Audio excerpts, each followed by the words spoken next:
Korowai, a tree-dwelling tribe. In the midst of the dense jungle, a group of people have lived side by side with nature for years. A primitive life completely untouched by the hustle and bustle of the city. And this is the Korowai, a remote tribe whose inhabitants live in the trees. Indonesia is one of the countries with the largest number of ethnicities and languages in the world. According to government data, there are 1,340 ethnic groups in Indonesia. Of these many ethnic groups, the Korowai are one of the most unique, especially in the way they build their houses. The Korowai are a group of people who inhabit the Papuan wilderness, specifically in the regencies of Merauke, Asmat, Mapi, and Bovend Diguel. The Korowai are also called Klufo Fumanop. Klufo means people, while Fumanop means walking on bone legs. Overall, Klufo Fumanop is interpreted as people who usually walk. The Korowai people inhabit a forest area approximately 150 kilometers from the Arafura Sea. They are hunter-gatherers with advanced survival skills. This tribe typically has little contact with the outside world.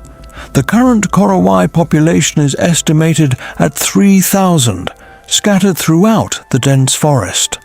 The main attraction of this tribe is undoubtedly their homes. The Korowai live in tree houses, which they call high houses, or zaim houses. A zaim house is built atop a large tree, reaching a height of 15 to 50 meters. The Korowai build their homes in treetops for a reason. These people build their homes in the trees to protect themselves from wild animals and evil spirits. This tribe is also immune to attacks by laleo, or demons, who are known to be very powerful. Laleo are said to be creatures that walk like undead and roam at night.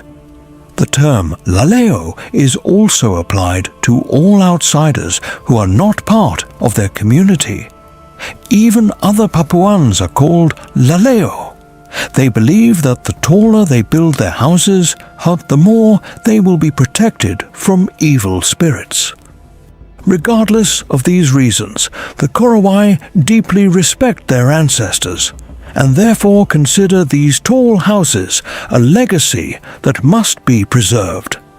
This ensures they remain comfortable and safe, despite the effort involved in climbing such tall trees. When constructing these tree houses, the Korowai take great care in selecting trees. They choose large, sturdy trees to serve as the foundation for their homes. Then, the treetops are cleared and used as their dwellings. All materials used to construct these tall houses are natural. The frame is made of small logs, while the floor is made of tree branches.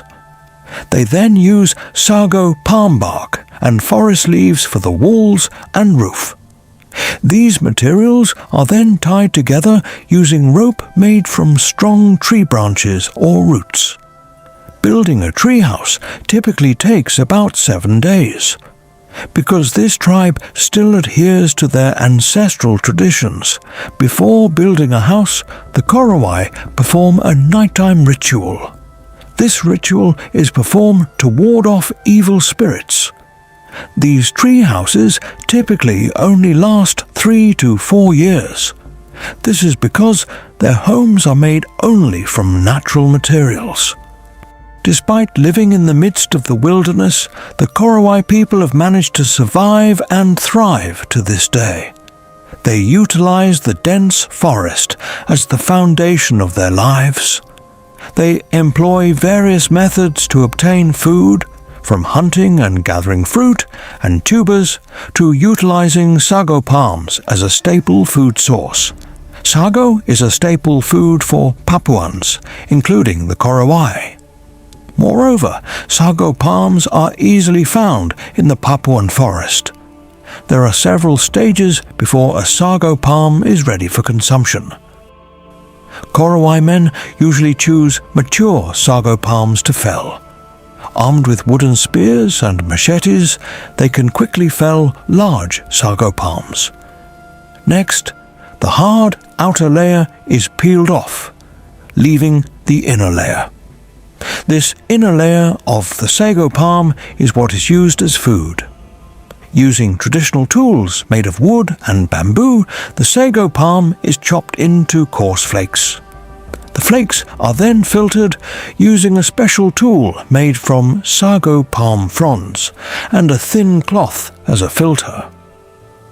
This process separates the sap from the pulp, which is then consumed as a staple food. The Korowai typically cook sago in the simplest way, grilling it. To complement the dish, they sometimes mix it with vegetables and sago grubs. Meanwhile, animals such as pigs and jackals are kept as pets. They consider pigs to have social value and are only killed during rituals and special occasions.